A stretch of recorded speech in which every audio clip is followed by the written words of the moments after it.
Good afternoon, I'm Raylene Ramsey. This is your afternoon news fix for Tuesday, the 20th of August. A tearful Joe Biden's made his highly anticipated debut at the Democratic National Convention in Chicago. Until a few weeks ago, he was running for his second term. Now Vice President Kamala Harris will step up to the plate this week to accept the Democratic presidential nomination. Biden says there's no place in America for political violence and says he's calling on his party to preserve democracy. Progress was and is possible. Justice is achievable. And our best days are not behind us, they're before us. The Commerce and Consumer Affairs Minister says he'd like switching New Zealand banks to be as easy as switching powercos. A Commerce Commission report on personal banking's found little competition, and the Australian-owned banks are turning high profits. Andrew Bailey says another key finding is a majority of New Zealanders never switch banks, partly because it can be hard to compare offers and find a good deal. In Australia, the same banks that are operating in New Zealand can actually switch account in 10 to 15 minutes, and that is through open banking.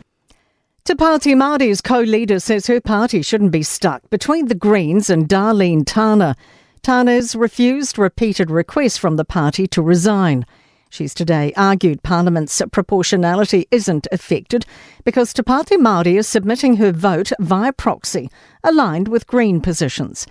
Debbie Ngariwa-Paka says she hasn't spoken to Tāna, but the conversation on voting's been held with the party whip. The first question is, are we uncomfortable with where this is going?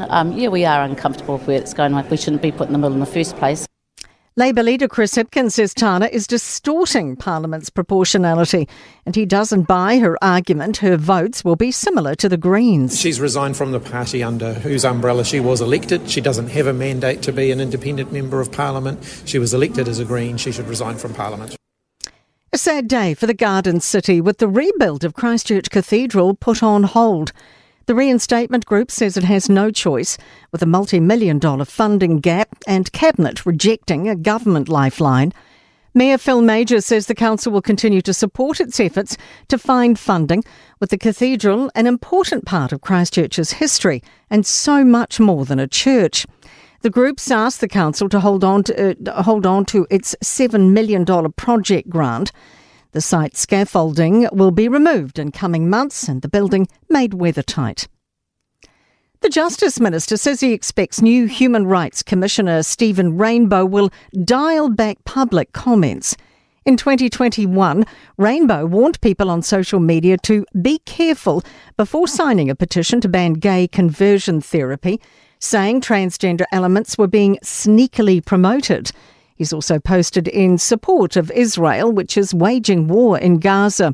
Paul Goldsmith says he doesn't regret Rainbow's appointment. If we were to expect that all candidates would never have said anything controversial in their lives, we'd have a very short list. I have every confidence that he will go about his work in a very open and inclusive way.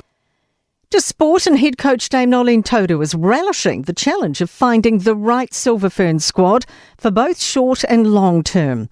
Trials continue in Wellington for selection in a wider squad ahead of series with England and Australia. World number one Yannick Sinner's beaten American Francis Tiafoe to win the Cincinnati Tennis Open, the lead-in event to next week's US Open. And New Zealand cricket boss Scott Weening says it was Australia who drove the extension of a Black Caps Test series across the ditch to 4 matches. I'm Raylene Ramsey. That is your latest news fix, and we'll be back with the next update tomorrow morning from the Newstalk ZB newsroom.